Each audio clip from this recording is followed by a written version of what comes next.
Thank you. It's always an honor to come to Tokyo, to come to Japan. Thank you to Kana and to Code Blue for such a professional and amazing event. So because our task is so difficult as cyber defenders, I'm trying to draw on some inspiration from my and perhaps your favorite movie, Spirited Away.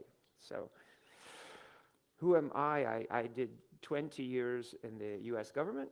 I worked for FireEye and now for Komodo, but I look at the intelligence picture, so the higher level of who and why of hacking. So I'm primarily looking at the impact and specifically the geopolitics. And what I'm going to show you in this presentation is actually that I think a lot more of what you're seeing when you look at your log files is in fact nation-state hacking, right? And I think I've got the data to prove it.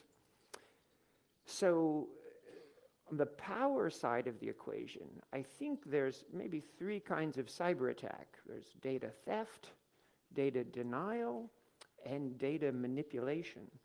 But I think they come in that order in terms of frequency and sophistication. I think a lot of what I'm going to show you is cyber espionage, but therein lies a lot of power for decision makers. So just one analyst, one company, one day, this is what I see, right, in terms of malware detection. Every country, 27 malware types, thousands of malware families, and it's very international space.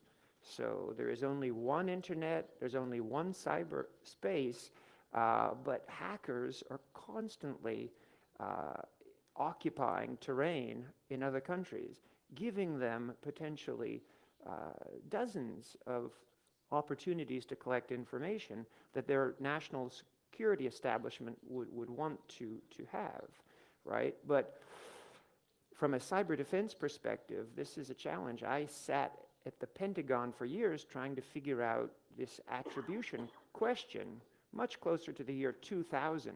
Who's hacking us, right? And long lists of IP addresses, where to start in terms of law enforcement and counterintelligence. Well, as an analyst, one of the ways I do it is try to look at data from interesting perspectives that give insight into how to understand the data. And you can see here very quickly, you can have a picture of vulnerability across the planet, right? Africa, because it's poorer, and there's a lot of conflict zones, they probably don't have a professional cyber defense staff, so they're very vulnerable to worms and viruses, for example. But this gives attackers nice space to operate in, right? If I'm an American hacker that wants to target Japan or vice versa, there's a chance I might bounce through Africa, right? And give me some plausible deniability, some anonymity, because the chances you chase me back are relatively low, right? But so when you look at the planet, each nation is uniquely vulnerable to cybersecurity issues. So here is a scale of just 4 nations, but it's showing you the ratio of malware types within them. And it's interesting to see that if you compare Switzerland to Somalia, for example, vastly different malware types and families inhabit them. In Switzerland, you'll find very highly engineered, high return on investment malware, right? And South Africa, you can see here, very vulnerable to worms and viruses, right? So Switzerland's very tight, right? They have a lot of money, they have a lot of experience with security, and so this is the kind of analysis that I'm doing to understand the space. But the cyber defense advice that you would give to different countries really is unique. Here are some Asian countries on the same type of scale. And I'll just point out two things. Viruses in the Philippines, Russia, Vietnam.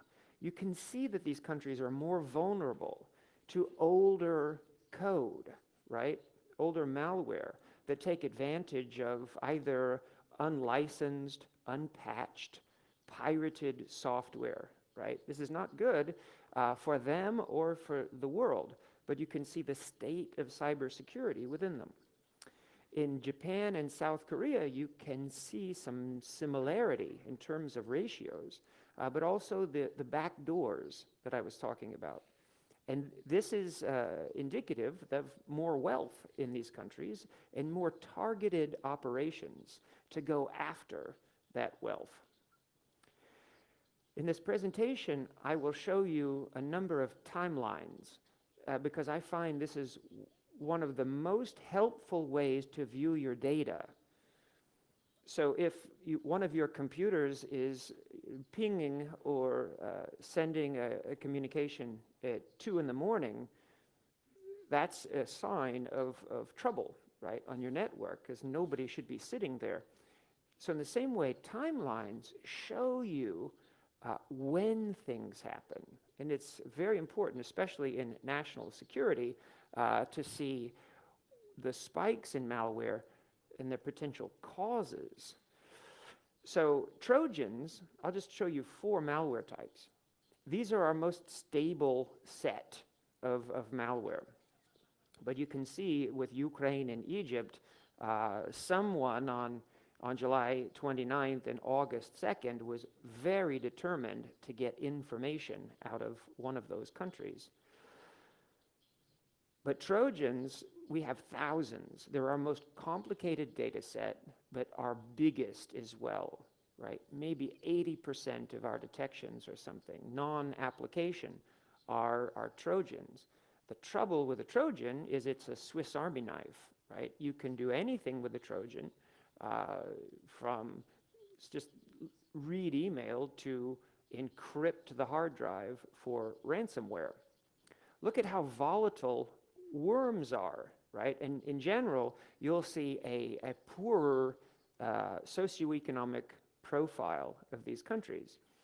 But worms, Stuxnet, for example, is often referred to as a worm because it's one of its most powerful characteristics, that worms are autonomous, right? They can travel the internet on their own and take advantage of vulnerabilities at scale, right? So if you're going to target Texas or France, you might need a powerful worm, right, to go after a large, potentially a large target. But you can see here Turkey, India, Brazil, Indonesia. These are places that are poorer, and also you can see, in the case of Russia, Turkey, and Indonesia, these were associated with elections, which I'll show you soon. Ukraine has a real problem with viruses. You can see these are our largest spikes over the course of a year, and these are going to be associated probably with the ongoing conflict with Russia. But it's not only a somewhat poorer country, Ukraine, but is at war, right? Viruses are indicative of a poor state of health on the network. But you can see here that hackers are really taking advantage of Ukraine through that vector. Backdoors, as I've said, I believe are a sign of a more targeted operation, a higher return on investment, higher engineering. But you can see here, so this, unsurprisingly, we see United Kingdom and Italy here, but also Russia. So we'll get into this in a second, but I think a lot of what we see on the networks is in fact geopolitically driven. Now these detections in the UK they match up fairly nicely with the alleged assassination of a Russian spy in the UK.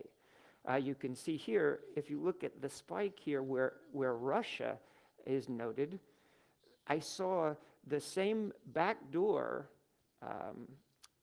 hash, not only in the UK, but also in Russia at the same day and same time, also suggesting a relationship with this malware. So now for some timelines in geopolitics. So this slide shows that in the United States, over a 6-month period, for 3 malware types, worms, Trojans, and viruses, we had the highest single day of detection on March 13th. So sometimes for a spike, I say, well, what was the cause of the spike? Or in other cases, if there's a big event, I'll look for the malware from the other direction. But here, I didn't know what happened on March 13th. So I type into Google, United States, March 13th. And it was the day that Donald Trump announced the new Secretary of State and the name of the new CIA director. And what this does is it gives fresh meat to hackers around the world.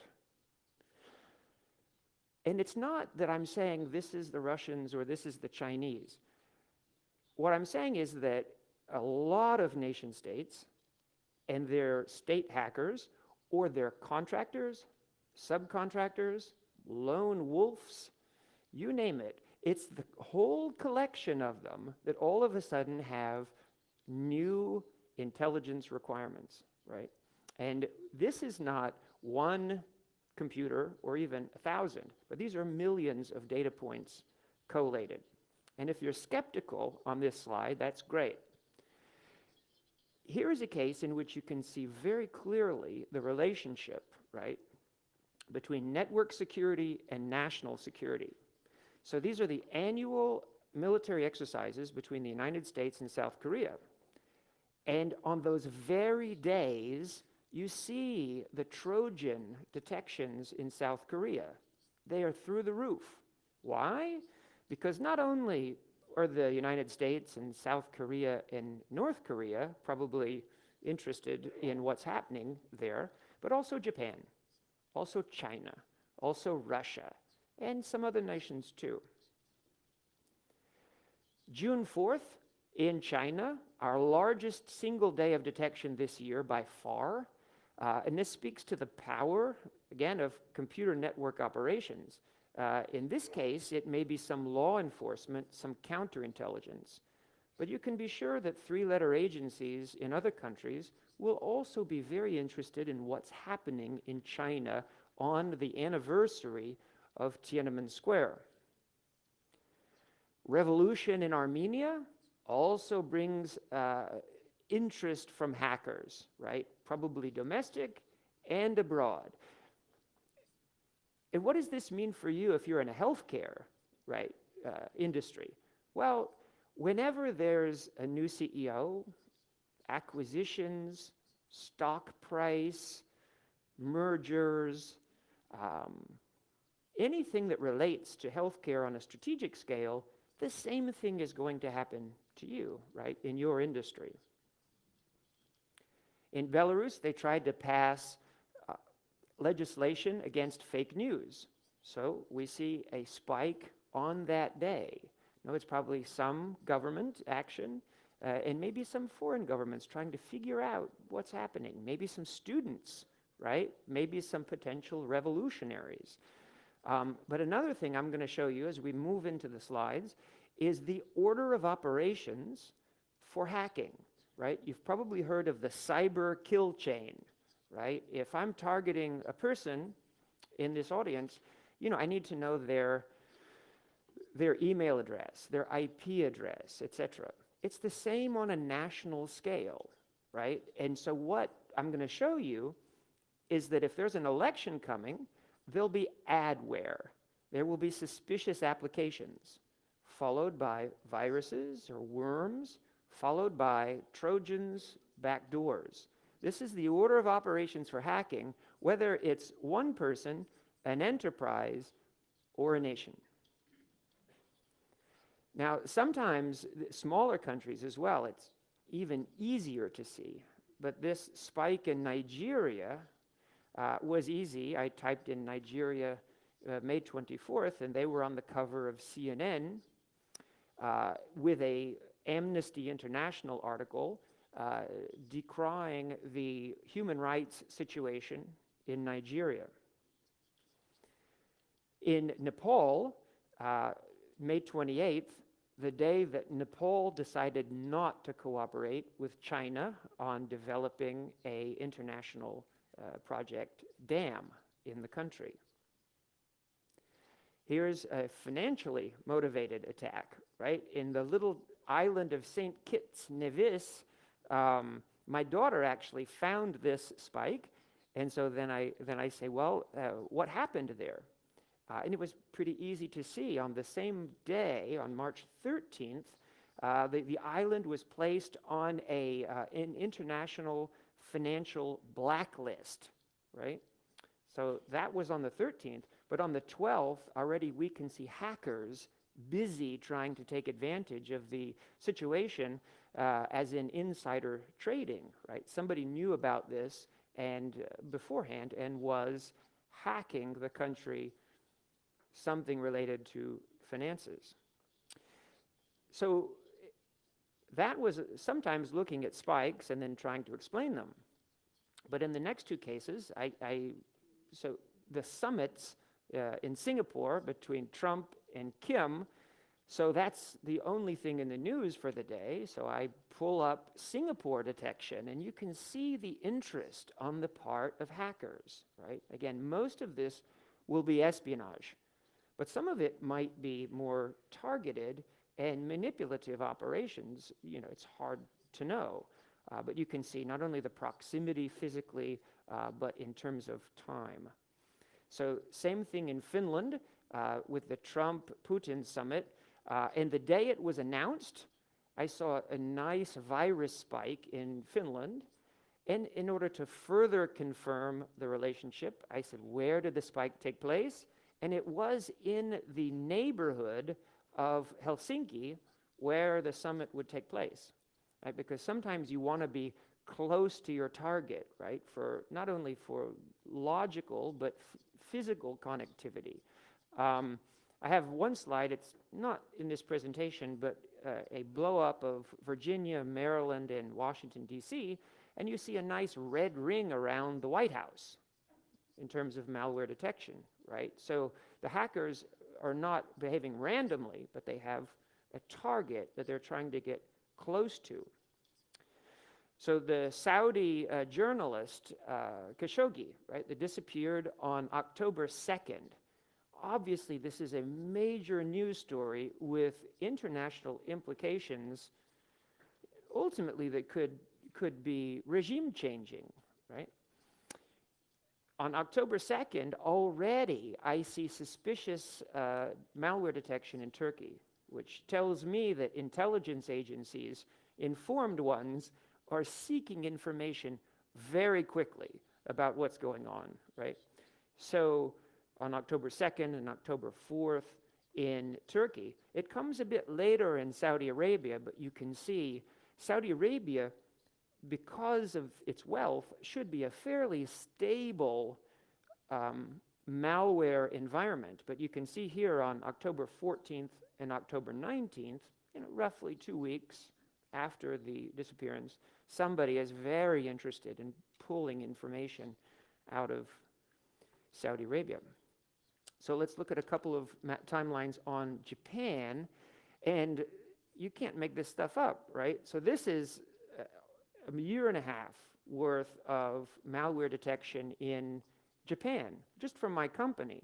But I drop it on a slide, and this is what it looks like, right? One massive worm spike, as I said, then followed by Trojan, right? You have to disseminate malware, propagate malware before you can exploit it. So in this case, July 15th, there is a propagation and a crescendo of exploitation up to August 30th. Well, on August 29th, there was a launch of a missile from North Korea over Japan. And I cannot prove that the two things are related, but they definitely appear suspiciously correlated on a timeline. Here, I don't know. I tried to find a relationship, but I'm not sure. But perhaps you, with expert knowledge on your own country, could figure it out. These are applications, and what I want to say here is our malware analysts, at my previous company and now at my current company, they say, why are you looking at applications? And I said, well, are they behaving suspiciously? Yes, they try to change your browser settings, or they try to install functionality in your startup processes, etc. Well, to me, that looks suspicious. And it may not be a backdoor, it may not be a Trojan, but I see suspicious applications clustering around geopolitical events. So on July 18th or September 11th of this year, maybe something interesting happened in Japan for which someone needed information about what was happening. So that's a lot about the power of computer network operations, especially to collect information quickly. I also think that we have to be realistic about what's possible when we talk cyber war, cyber attack. For example, in Estonia 2007 or Ukraine 2014, we see so many cyber attacks, but are they strategic victories? We don't know, right? There's a famous story about a reporter asked the Chinese Foreign Minister, Zhou Enlai, what do you think about the French Revolution? Was it a good idea or a bad idea? So Zhou Enlai responds, it's too soon to tell, right? 200 years later. But we need patience. And a lot of times, politics, they're short term, right? And so that's one reason I and we can see this close relationship between malware and politics, is because we need information today. So in this case, March 28th, this massive spike in Croatia occurred the same day that Russia was very angry with Croatia over expelling a Russian spy, right? Was this espionage or was it punishment? We're not sure. But is it effective is a whole other question, right? But we can see the data. Here's Ukraine, and for example, May 24th corresponded to heavy fighting in the east of Ukraine. Does it aid the war victory? Sure. Cyber attacks are very capable of gathering information in the same way that the 13th chapter of The Art of War says that generals and leaders must collect as much information as possible, right, about their adversaries. Will they be decisive in warfare is highly unlikely. Here's some cases from the Middle East. And what I can show you is that especially when nations or international organizations are active in Syria, for example, on the issue of chemical weapons, big malware spikes, right? So here we see US airstrikes, US seeks inquiry, chemical weapons thought to be used. These are instances in which computer network operations are leveraged. Here in Yemen, Saudi bombing, missile hits Saudi industrial target, missile fired at Saudi capital, right? When a missile is fired from Yemen into Saudi Arabia, you will see a bump. So one of the papers I'm currently working on is showing that in 2017, there were 9 ballistic missile launches from North Korea.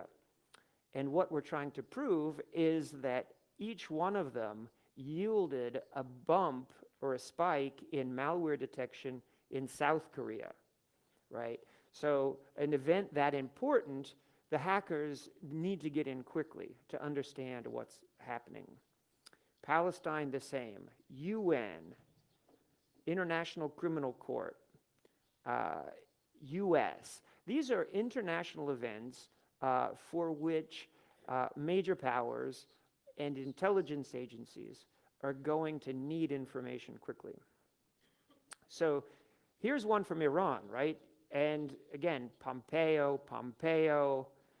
But the big one on July 24th, right, coincides with the July 23rd tweet from Donald Trump, unless Iran behaves, it will suffer, consequences the likes of which no other country has suffered before.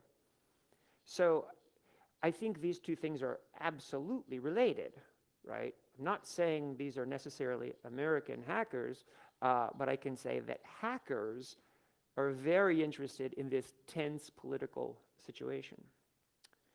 Here's some North Korea data, because my company, Komodo, is 20 years old, and it's a Turkish company, so we actually have beautiful coverage over parts of the world that some other cybersecurity companies know very little about because of our history. So we have installations in North Korean IP space. So I drop it at a very low level of focus, our detections in South Korea on a timeline, North Korea, and you see this massive spike. It looks like a shark fin, yeah? And that was the very day that Donald Trump was at the United Nations and threatened to destroy North Korea, right? So again, hackers very interested at that point in time about what is happening in North Korea.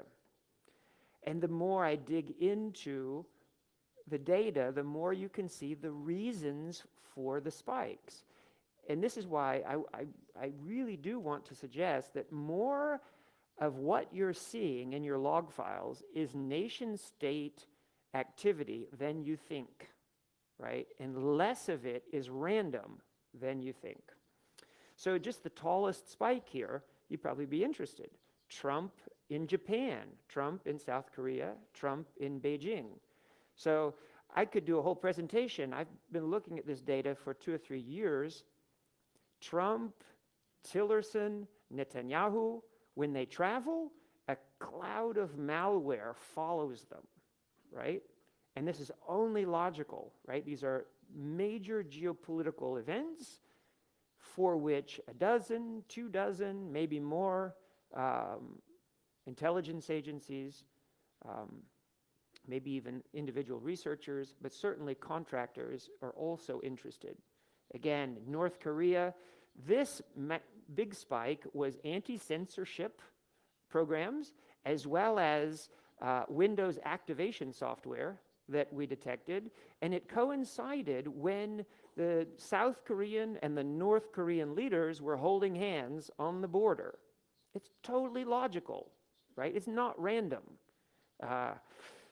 Here's one last one, a nice spike on July 12th in North Korean IP space when things got really bad between the US and North Korea. We were very frustrated with North Korea.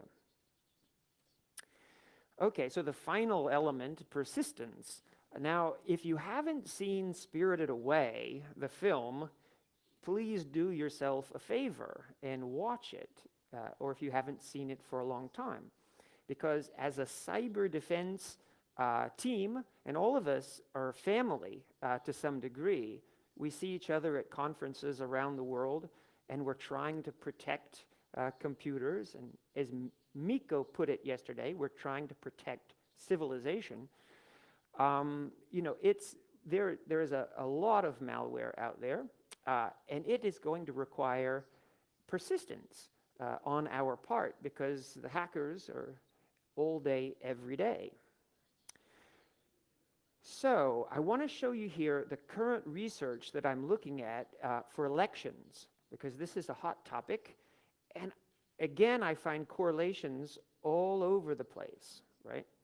So when Donald Trump was inaugurated on January 20th, 2017, all this data, all this slide is all of my company's malware detections summed by day for 6 months or something, not sure, 3 months here.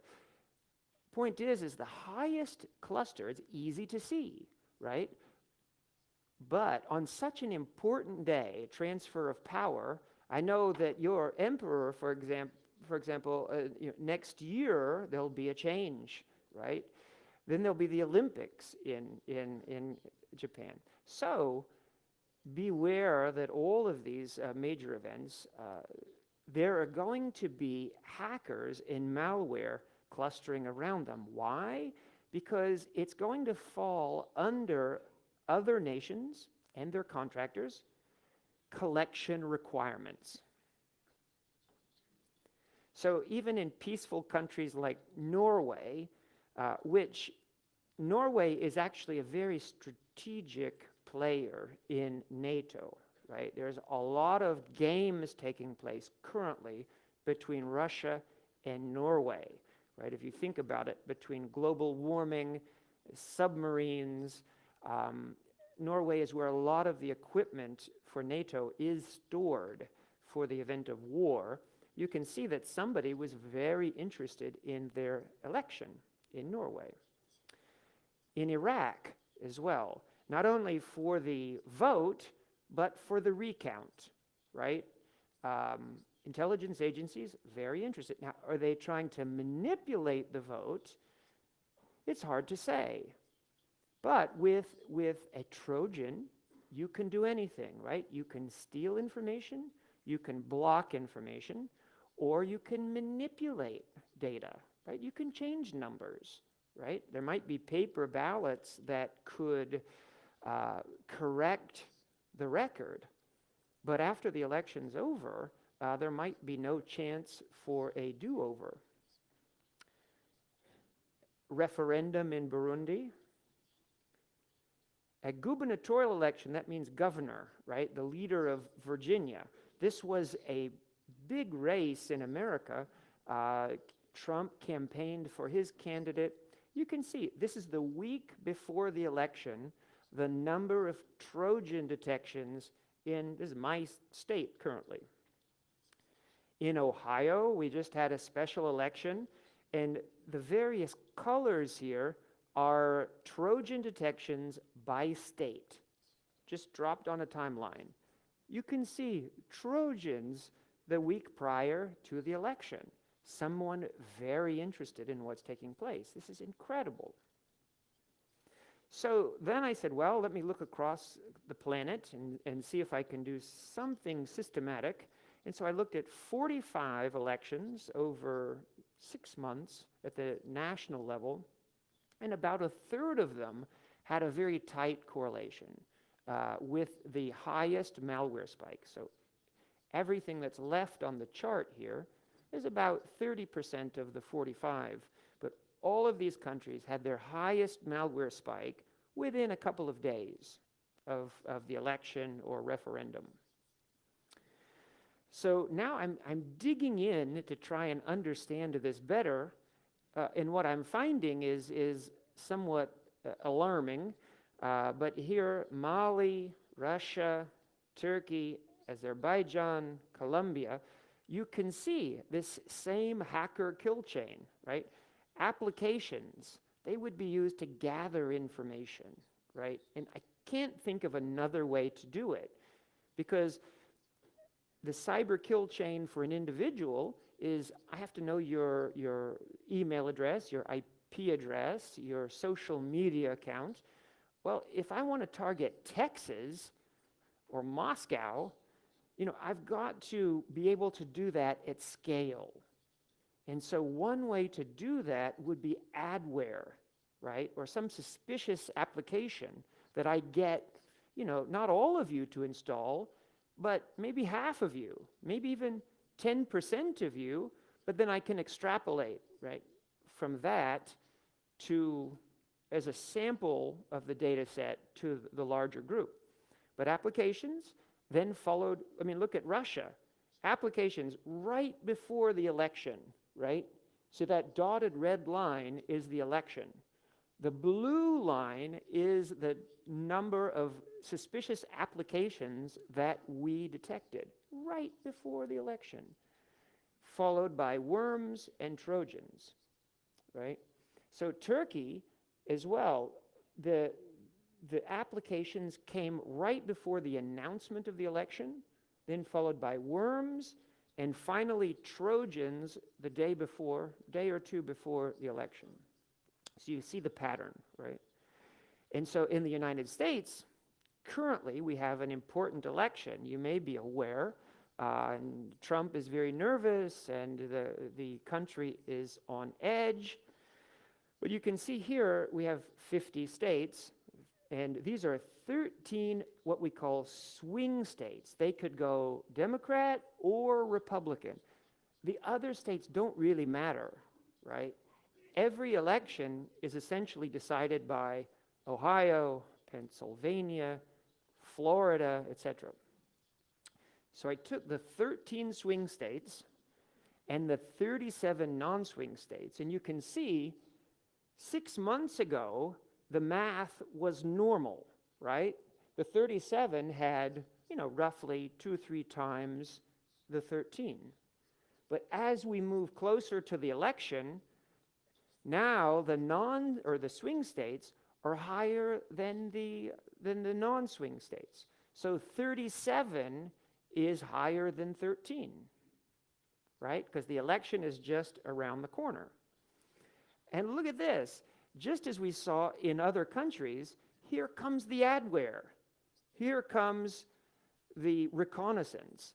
You need information quickly, right? So you're sending out the suspicious applications and the adware, right? So 1, 2, 3, 4. These are all swing states. These are states that the election will turn on one way or the other. So again, here's 4 more. But you can see, as we approach the election, come the malware. So here is just one effort to see which states are more at risk currently. And you can see, I'll just point out that Nevada, that's in V, you can see more worms are being pumped in there than any other state, right? More viruses into MT or Montana. So this may mean that those states are of particular focus for hackers who are trying to insert malware into that network space, right? So pay attention when you look at your own logs or your own city or country. When you see worm activity especially, that is of high interest, right? Because either by accident or on purpose, malware is coming in to your space. So I'm getting right near the end of the talk, and so all I'm going to say is that the internet, I hope, is more good than bad, right? Is between online education, information sharing, etc., is information technology, hopefully, is great for the planet. Currently, though, I think authoritarian regimes and dictatorships are using the internet as a surveillance tool and as a means of intimidation, right? I see you, right? The United States evidently just sent Russian hackers, according to the news, an email or a text message saying, "We see you, please don't influence our upcoming election," right? Well, at the end of Spirited Away, Chihiro gets the magic hair tie, right? That she gets to take back with her into the human world. And so, to some degree, information technology in a modern sense is magic, right? It really is. If you think about an attack that can manipulate infrastructure and yet on your screen tell you that the infrastructure is working fine, well, this is magic, because you, as the owner of the car or the house or the company, thinks everything is okay. But in fact, the hackers are manipulating your foundation, right? Or your critical infrastructure. So it's hard to know at this point in time, is it mostly good or mostly bad? But we do know that it's powerful, and in many ways, it's magic. So I will leave you there. Many thanks for listening to the presentation. And if you're interested in this kind of research, by all means, send me an email or a text. I've got about 4 million machines reporting every day. And I pull information from around the world looking for this kind of activity. And so, as you can see with the swing states, I'm trying to do some prediction as well, right? So it's not just historical analysis, but we can see where the attacks and the hackers are going. So the power, the persistence of Chihiro, right? Think about it as some inspiration, okay? And I'm happy to take your questions now or this evening over a drink or by email next week. Thank you.